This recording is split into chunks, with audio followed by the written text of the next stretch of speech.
தமிழக மக்கள் அனைவரின் மனதிலும் இடம் பிடித்து அனைவருக்கும் மிக பிடித்த பெண்ணாக இருப்பவர்தான் ஜெயலலிதா. அவர் நம்மிடம் இருந்து மறைந்தாலும் அவரை பற்றி தெரியாத சில விஷயங்கள் தற்பொழுது வெளிவந்து கொண்டேதான் இருக்கிறது.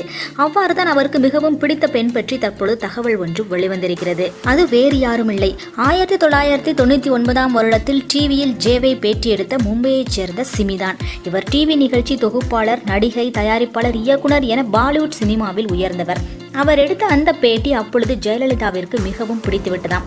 இதனால் தன்னுடைய மகிழ்ச்சியை வெளிப்படுத்தி கடிதம் ஒன்றை எழுதி சிமிக்கு அனுப்பியிருக்கிறார் ஜே. அந்த கடிதத்தை சிமி தற்பொழுது தனது ட்விட்டர் பக்கத்தில் வெளியிட்டிருக்கிறார். அந்த கடிதத்தில், நீங்கள் நேர்காணல் செய்து டிவியில் ஒளிபரப்பிய நிகழ்ச்சியை நான் நிஜமாகவே விரும்புகிறேன். இதை பார்த்து பலரும் எனக்கு தங்களது கருத்துக்களை அனுப்பினார்கள். என்னை நேர்காணல் செய்த பல நிகழ்ச்சிகளில் இது மிக சிறப்பானது என்பது பலரின் ஒருங்கிணைந்த கருத்து. அதோடு நீங்கள் எடுத்த நேர்காணலின் 2ஆம் பாகம் முதல் பாகத்தை விட சிறப்பாக இருக்கும் என எதிர்பார்க்கிறேன். உங்கள் திறமையை பாராட்டுகிறேன். ஒரு பிரபலத்துடன் இருந்து சரியான முறையில் பேட்டி கண்டுள்ளீர்கள்.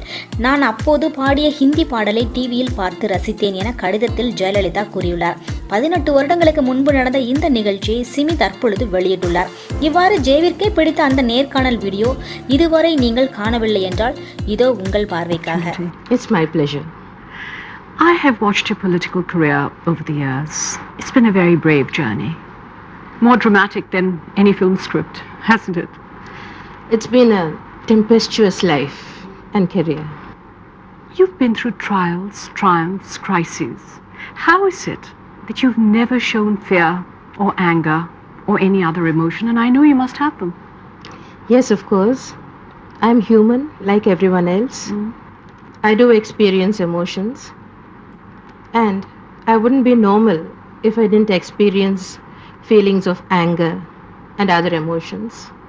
But when you are a leader, you learn to control your emotions. You learn not to show them openly. You have to. So is it necessary to appear tougher than one actually is to be accepted as a leader in this patriarchal world of politics? I've never consciously tried to appear tough. I suppose whatever I have done, my reactions or actions have made me appear tough. Yes. But I've never consciously attempted to appear tough. You always have this very serene, calm exterior. I want to know what lies behind it. I keep my emotions to myself. They are not for public display. I've never lost my temper in public. No. I've never wept in public. How do you manage to do that? I have a lot of willpower, a lot of self-control. But do you think politics has made you tougher? Of course, yes. I wasn't like this at all. When I started out, I was very shy, terrified of meeting strangers. And I'm a person who hates the limelight. Isn't that surprising? It's very surprising. Yeah. I have been propelled by fate into 2 high-profile careers. But I'm really a behind-the-scenes person. But let's go back.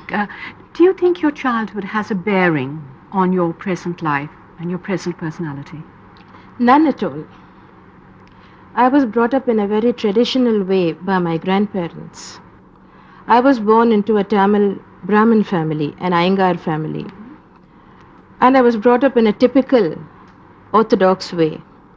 Your father died when you were 2? Yes. He was a gentleman of leisure. Okay.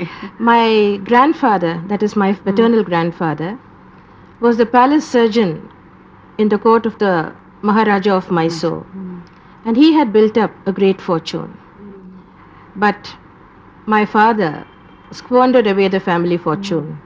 So your mother was a widow at the age of 20 with 2 children? Yes. And beautiful. She was a very beautiful lady. It's a very difficult position for a woman to be in.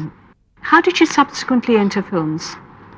She was working in the secretariat at Bangalore.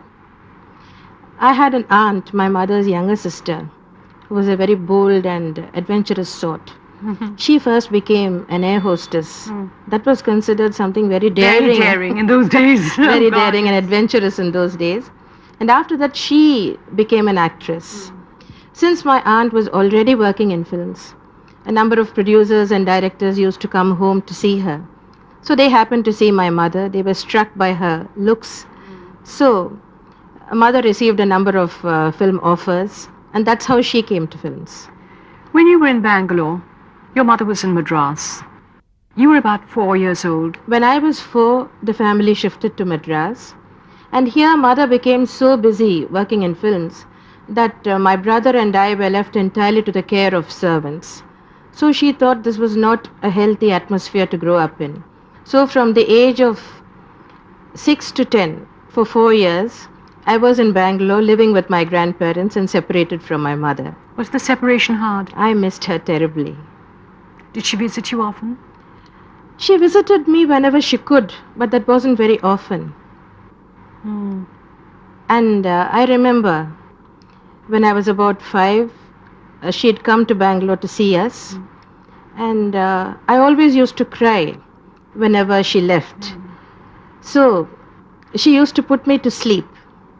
And I always used to sleep clutching her sari pallu in my hands, the edge of her sari. I'd wind it round my hand and go to sleep.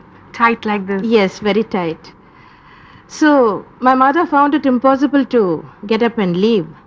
So, leaving the edge of her sari in my hand, she used to gradually unwind the sari from herself, and she used to make my aunt drape the sari around herself and lie down beside me so that I wouldn't notice her leaving.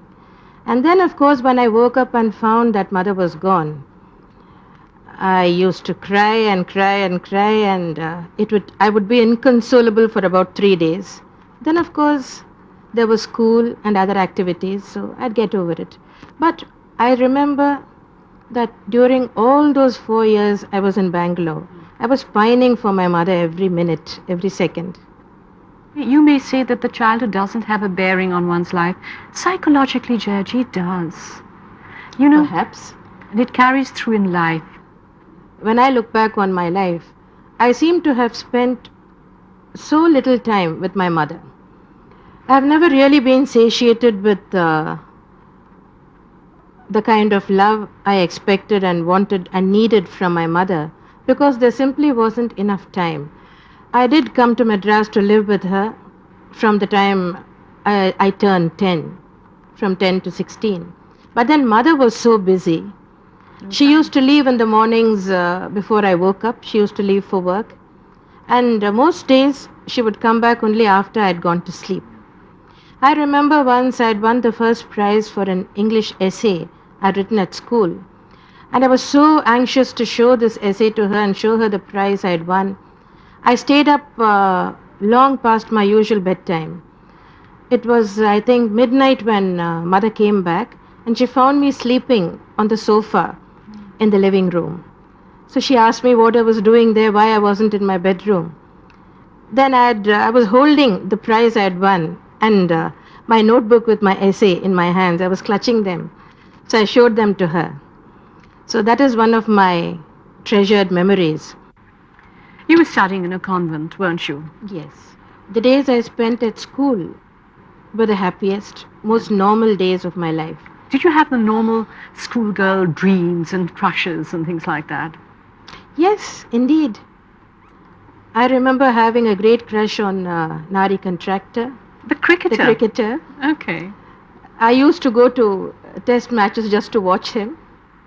And I had another great crush on Shami Kapoor. He'll be delighted. Did you ever get to meeting Shami Kapoor? I don't think we've ever met, no. Sometimes it's better to leave one's fantasies as they are, don't you agree? Yes. One of my favorite films even today is Jungli, Yes. the Yahoo song.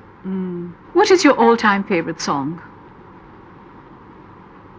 I can't think of just one, there are so many. Tell me some of them. There was a song in Do Aankhein Barahat, Ae Malik Tere Bandhe Hum. That's one of my favorites. Can you sing it? Not now, I'm out of practice. That's one of my favorites. Then Aaja Sanam, Madhur Chandni Oh, I love that. Chori Chori. Can you sing that? Not now, I'm out of practice. Even one line? I'll sing it with you. I'm out of practice. I'll sing it with you. आजा सनम मधुर चांदनी में हम तुम मिले तो वीरानी में भी आ जाएगी बहार झूमने लगेगा आसमां झूमने लगेगा आसमां कहता है दिल और मचलता है दिल मेरे साजन ले चल मुझे तारों के पास लगता नहीं है दिल यहाँ लगता नहीं है दिल यहाँ